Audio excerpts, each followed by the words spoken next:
திரு ஸ்டாலின் அவர்களுக்கு இருக்கக்கூடிய தொடர்பு என்பது அவருடைய குடும்பத்துக்குள்ள மகன், மருமகன், அவருடைய அமைச்சரவை சகாக்கள் கூட வெளிப்படை அவர்கிட்ட பேச முடியுமான்னு தெரியல.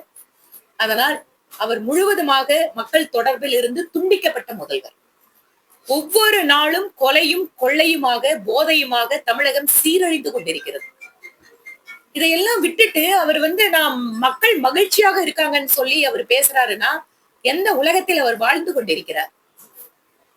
திரு ஸ்டாலின் அவர்கள் உங்கள் கனவை சொல்லுங்கள் என்கிறார். எங்களுக்கு இருக்கின்ற ஒரே கனவு திமுகவை வீட்டுக்கு அனுப்பதுதான் எங்களோட ஒரே கனவு.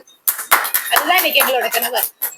ஏனென்றால் இன்று திருப்பூர் மாதிரி தொழில் நகரங்கள் கடுமையாக பாதிக்கப்பட்டிருக்கிறார்கள். இன்று திருப்பூரோ ஈரோடோ அல்லது கோயம்புத்தூர், கரூர், யுஎஸோட டாரிஃப்ல பிரச்சனைன்னு வரும்போது நாங்க மத்திய அரசாங்கத்துக்கிட்ட நேரடியா கூட்டிட்டு போய் குறை வச்சு பேசணும். இன்னைக்கு ஒரு பெரிய ரிலீஃப் மோடிஜி அவர்கள் கொடுத்திருக்காரு.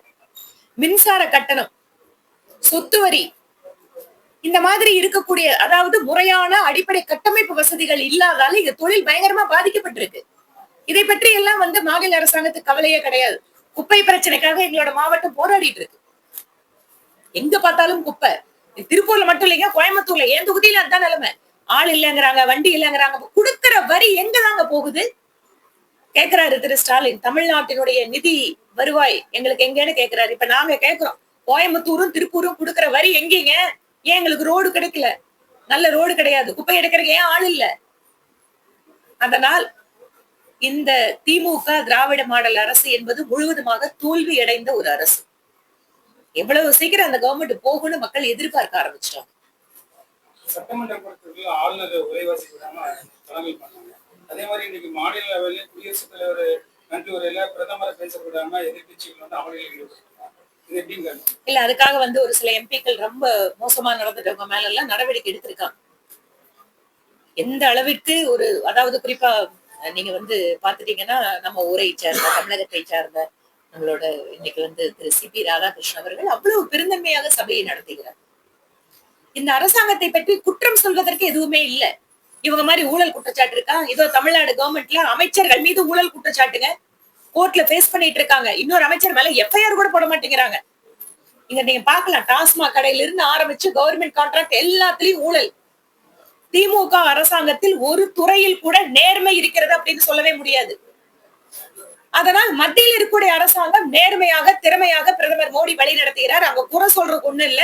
ஏதாவது ஒண்ணு கிரியேட் பண்ணி அங்க பார்லிமெண்ட்டை முடக்க முடியுமான்னு பாக்குறாங்க. அதிமுக இரண்டாம் கட்ட தேர்தல் இருக்கு. அது ஒரு பதற்றமான சூழ்நிலை தான் அவங்க இருக்காங்க. திமுகவுக்கு தான் இப்ப பதற்றம்.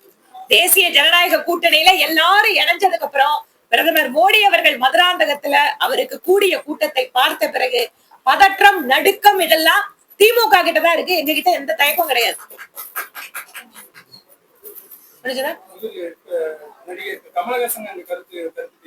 கமலஹாசன் பேசுறது உங்களுக்கு புரிஞ்சுதா? ஆனா உங்களுக்கு புரியுது? அதாவது எனக்கும் புரியலீங்க. 21 அவர் பேசுறது புரியாமதான் எங்க தொகுதி மக்கள் எல்லாம் இல்லைங்கன்னா நீங்க போங்கன்னு அனுப்பிச்சு விட்டாங்க. அப்புறம் அவங்களுக்கு பாஸ், நம்ம அறிவாலயம் பாஸ் அவங்களை டெல்லிக்கு அனுப்பிச்சு விட்டாங்க. அங்க போய் அவர் பேசுறது அவருக்கும் புரியல, மக்களுக்கும் புரியல. அதுல அவர் ஒண்ணு சொல்றாரு, தமிழை நான் தமிழ் மொழிக்காக இதை பேசினேன் தெரியுமா? ஒரு மத்திய அமைச்சர் பேசினதா சொல்லக்கூடிய விஷயங்கள் யாரு சொன்னது? பெரியார் அவர்கள் சொன்னதை மத்திய நிதியமைச்சர் மேற்கோள் காட்டினார். அதையும் கூட புரியாம அவர் உட்கார்ந்து பார்லிமெண்ட்ல பேசுறாரு. அவ்வளவுதான் சொல்ல முடியும். அதனால புரியாத பேச்செல்லாம் நாம ஏன் கவலைப்படணும்? மக்களும் கவலைப்படல. அதெல்லாம் ஏதாவது பிரயோஜனம் இருக்குங்களா? ஒண்ணும் கிடையாது. அவர் அந்த நேரத்துல பேச ஏதாவது படம் நடிச்சா கூட நல்லா ஜாலியா என்ஜாய் பண்ணலாம். நான் கூட கமல் படம் தான் நல்லா பார்ப்பேன்.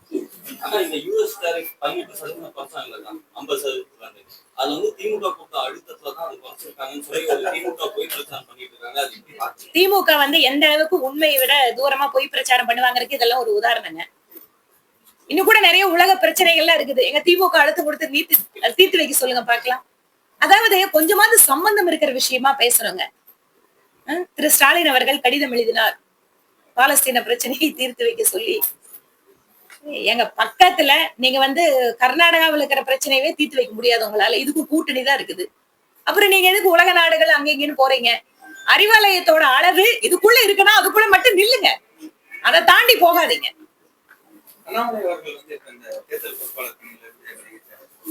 அவர் ஒண்ணும் விலகலைங்க, எங்கேயும் ஒண்ணும் போகலைங்க. இதான் என்னன்னா அவங்க அப்பாவுக்கு உடம்பு சரியில்லை. இது என்ன மாதிரி இப்ப பாருங்க, நான் 3 தொகுதிக்கு என்ன சுற்றுப்பயணம் போட்டிருக்காங்க. நான் வந்து என்னோட தொகுதி முடிச்சேன், இன்னைக்கு இங்க வர்றேன், நாளைக்கு நைட்டு குன்னூர் போறேன். அதனால அந்த பணிகள்ல அவருக்கு வந்து டைம் கொடுக்க முடியலன்னு சொல்லியிருக்காரு. அவ்வளவுதான் விஷயம். அத வந்து ரொம்ப பெருசு பண்ணி அது வந்து ஏதோ பிஜேபிக்குள்ள ஒரு பெரிய அதெல்லாம் எதுவுமே கிடையாதுங்க. அதனால அவரு வந்து அவருக்கு கொடுக்கப்பட்ட வேலை அப்படிங்கறத நிறைய நல்லா செஞ்சுட்டு இருக்காரு. இந்த டூருங்கிறத ரொம்ப ஷார்ட் டைம்குள்ள முடிச்சு கொடுக்கணும். சரி, இப்ப நான் சொல்றேன் பாருங்க, ஒவ்வொரு நாளும் நாங்க டூர் போக வேண்டி இருக்குது. அந்த தொகுதியோட மீட்டிங் அந்த அந்த சமயம் எனக்கு கிடைக்கலன்னு இருக்காரு. அவ்வளவுதான் அதுல. நன்றிங்க.